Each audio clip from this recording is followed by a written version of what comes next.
አምላኬ ሆይ በእውነት አንተ ያስቀመጥከኝ እዚህ ቦታ ላይ ነው? ይህ የዕለት ተዕለት አሰልቺ ውጣ ውረዴና ድካሜ በእርግጥ በፊትህ መንፈሳዊ ዋጋ አለው ብላችሁ ራሳችሁን ጠይቃችሁ ታውቃላችሁ? ዛሬ ይህንን በሥራ ገበታችሁ ላይ የምታሳልፉትን ተራ የሚመስል ጊዜና የሕይወት ትግል እንዴት ወደ ታላቅ መንፈሳዊ አምልኮና የበረከት ምንጭ መቀየር እንደምትችሉ ልባችሁን ከፍ የሚያደርግን እውነት አብረን እንመለከታለን።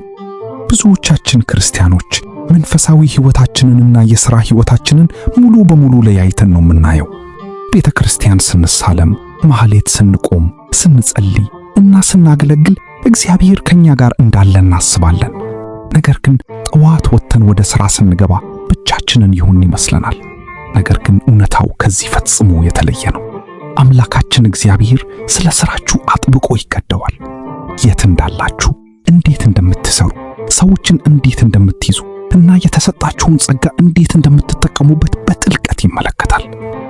ሥራ እኛ ከመፈጠራችን በፊት የነበረ ታላቅ የመለኮት ሐሳብ ነው።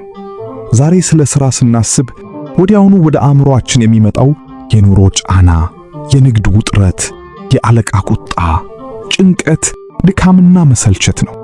ነገር ግን ይህ ሁሉ የዓለም ጫጫታ ከመምጣቱ በፊት አንዲት ውብ ስፍራ ነበረች፣ ኤደን ገነት።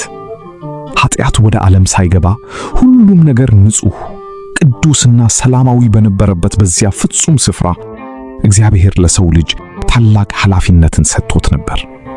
በኦሪት ዘፍጥረት ምዕራፍ 2 ቁጥር 15 ላይ እግዚአብሔር አምላክም ሰውን ወስዶ ያበጃት ይጠብቃትም ዘንድ በኤደን ገነት አኖረው ይለናል።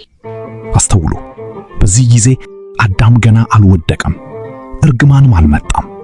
ስለዚህም ሥራ ማለት ቅጣት ሳይሆን እግዚአብሔር የሰጠን ታላቅ ኃላፊነትና ጸጋ ነበር።